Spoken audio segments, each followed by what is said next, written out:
മധ്യപൂർവ്വ ഏഷ്യയിലെ രാഷ്ട്രീയ സൈനിക സമവാക്യങ്ങൾക്ക് വീണ്ടും അതീവ സങ്കീർണ്ണ ഘട്ടത്തിലേക്ക് കടക്കുകയാണ്. അമേരിക്കയും ഇസ്രായേലും തമ്മിലുള്ള ശക്തമായ സഖ്യത്തിന്റെ പശ്ചാത്തലത്തിൽ ഇറാനെതിരായ സമ്മർദ്ദം വർദ്ധിക്കുന്നതിനിടെ തെഹ്റാനിൽ നിന്ന് ഉയർന്ന ഒരു കടുത്ത മുന്നറിയിപ്പ് ആഗോള ശ്രദ്ധ നേടിക്കഴിഞ്ഞു. അമേരിക്കയും ഇസ്രായേലും നടത്തുന്ന നടപടികൾക്ക് മറുപടിയായി വലിയൊരു അത്ഭുതം ഒരുക്കിയിട്ടുണ്ടെന്ന് ഇറാന്റെ അവകാശവാദം. സംഘർഷം കൂടുതൽ ഗുരുതര ഘട്ടത്തിലേക്ക് നീങ്ങുന്നതിന്റെ സൂചനയായി വിലയിരുത്തപ്പെടുന്നു. ലെബനീസ് മാധ്യമത്തിനോട് സംസാരിച്ച ഒരു മുതിർന്ന ഇറാനിയൻ സുരക്ഷാ ഉദ്യോഗസ്ഥനാണ് ഈ മുന്നറിയിപ്പ് തുറന്നു പറഞ്ഞത്. അമേരിക്ക മുന്നോട്ട് വയ്ക്കുന്ന സൈനിക തന്ത്രങ്ങളെയും അവകാശവാദങ്ങളെയും അദ്ദേഹം ശക്തമായി വിമർശിച്ചു. പ്രത്യേകിച്ച് അമേരിക്കൻ ലക്ഷ്യങ്ങൾ ചലനാത്മകമാണ് എന്ന വാദം യഥാർത്ഥത്തിൽ യാതൊരു സൈനിക പ്രാധാന്യമില്ലാത്തതാണെന്നും അത് വെറും പദപ്രയോഗം മാത്രമാണെന്നും അദ്ദേഹം ചൂണ്ടിക്കാട്ടി. ഈ പ്രതികരണം അമേരിക്കയുടെ യുദ്ധരീതികളുടെ വിശ്വാസ്യത ചോദ്യം ചെയ്യുന്നതാണ്. ഇറാന്റെ നിലപാട് വ്യക്തവും കൃത്യവുമാണെന്ന് അദ്ദേഹത്തിന്റെ വാദം. അമേരിക്കയുടെ ലക്ഷ്യങ്ങൾ വ്യക്തതയില്ലാത്തപ്പോൾ ഇറാൻ തങ്ങളുടെ ടാർഗറ്റ് ബാങ്ക് അടിസ്ഥാനമാക്കി കൃത്യമായ സൈനിക നീക്കങ്ങൾ ആസൂത്രണം ചെയ്യുകയാണെന്നും അദ്ദേഹം വിശദീകരിച്ചു. ഇതൊരു പ്രതിരോധ നയം മാത്രമല്ല, മറിച്ച് മുൻകൂട്ടി ആസൂത്രണം ചെയ്ത സ്ട്രാറ്റജിക് ആക്രമണ രീതിയാണെന്നും സന്ദേശമാണ് ഈ പ്രസ്താവന നൽകുന്നത്. ഇത്തരത്തിലുള്ള പ്രസ്താവനകൾ ഇറാൻ തങ്ങളുടെ സൈനിക ശേഷിയിൽ ആത്മവിശ്വാസം പുലർത്തുന്നു എന്നതിന്റെ സൂചനയായി കാണപ്പെടുന്നു. ഇതിനൊപ്പം യുദ്ധഭൂമിയിൽ സാഹചര്യങ്ങളെക്കുറിച്ചും ഇറാനിയൻ വൃത്തങ്ങൾ അവരുടെ വിലയിരുത്തലുകൾ മുന്നോട്ട് വയ്ക്കുന്നു. അമേരിക്കയുടെ സൈനിക നീക്കങ്ങൾ പലതും ലക്ഷ്യത്തിലെത്താത്തത് പരാജയപ്പെട്ടു എന്നാണ് അവർ ആരോപിക്കുന്നത്. ഇറാൻ നിരവധി അമേരിക്കൻ വിമാനങ്ങളെ ലക്ഷ്യമിട്ടതായി അവകാശപ്പെടുന്ന സാഹചര്യത്തിൽ യുദ്ധഭൂമിയിൽ അമേരിക്കയുടെ ദൗർബല്യങ്ങൾ പുറത്തായതായി അവർ വിലയിരുത്തുന്നു. ഇതിന്റെ പശ്ചാത്തലത്തിൽ യഥാർത്ഥ സൈനിക നേട്ടങ്ങൾക്ക് പകരം മാധ്യമങ്ങളിലൂടെ വിജയത്തിന്റെ പ്രതിച്ഛായ സൃഷ്ടിക്കാൻ യുഎസ് ശ്രമിക്കുന്നുവെന്ന് ആരോപണമുയർന്നു. ഈ ആരോപണങ്ങൾ കൂടുതൽ ശക്തമാകുന്ന രീതിയിലാണ് അമേരിക്കൻ ഭരണകൂടത്തിനെതിരായ വിമർശനങ്ങളും ഉയരുന്നത്. പ്രത്യേകിച്ച് ട്രംപ് നേതൃത്വത്തിലുള്ള ഭരണകൂടം മാധ്യമങ്ങളെ ഉപയോഗിച്ച് യുദ്ധവീക്ഷണങ്ങളെ മാറ്റാൻ ശ്രമിച്ചതായി ഇറാനിയൻ വൃത്തങ്ങൾ ആരോപിക്കുന്നു. യഥാർത്ഥ സൈനിക ലക്ഷ്യങ്ങൾക്ക് പകരം പാലങ്ങൾ പോലുള്ള പൊതുസൗകര്യങ്ങളെ പ്രധാന ലക്ഷ്യങ്ങളായി ചിത്രീകരിച്ച സൈനിക തന്ത്രമല്ല എന്നും മറിച്ചൊരു പ്രചാരണ നീക്കമാണെന്നും അവർ അഭിപ്രായപ്പെട്ടു. ഈ സാഹചര്യത്തിൽ യുദ്ധം വെറും സൈനിക ഏറ്റുമുട്ടൽ ഒതുങ്ങില്ല എന്നും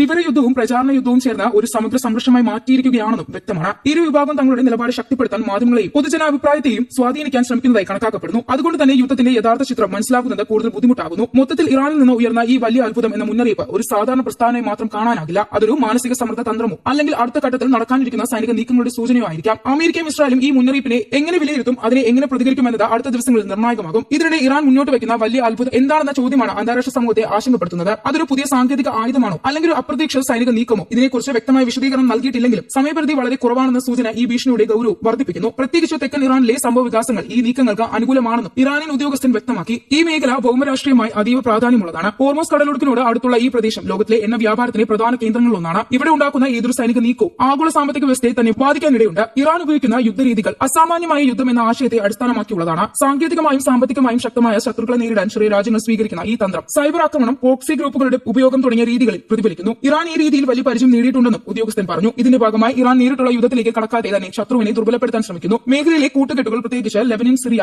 ഇറാഖ് എന്നിവിടങ്ങളിലെ പ്രോക്സി ശക്തികൾ വഴിയുള്ള സമ്മർദ്ദം അമേരിക്കയും ഇസ്രായേലും വെല്ലുവിളിയാകുന്നു. ഇസ്രായേലിന്റെ പങ്കും ഈ സംഘർഷത്തിൽ നിർണായകമാണ്. ഇറാന്റെ ആണവ പരിപാടികളും മേഖലയിലെ അവരുടെ സ്വാധീനവും ഇസ്രായേലിന് വലിയ ഭീഷണിയെ കണക്കാക്കപ്പെടുന്നു. ആയതിനാൽ അമേരിക്കയോടൊപ്പം ചേർന്ന് ഇറാനെ പ്രതിരോധിക്കാൻ ഇസ്രായേൽ ശക്തമായ നിലപാട് സ്വീകരിച്ചിരിക്കുകയാണ്. എന്നാൽ ഇത് കൂടുതൽ വ്യാപകമായ സംഘർഷത്തിലേക്ക് നയിക്കാനുള്ള സാധ്യതയും ഉയരുന്നു.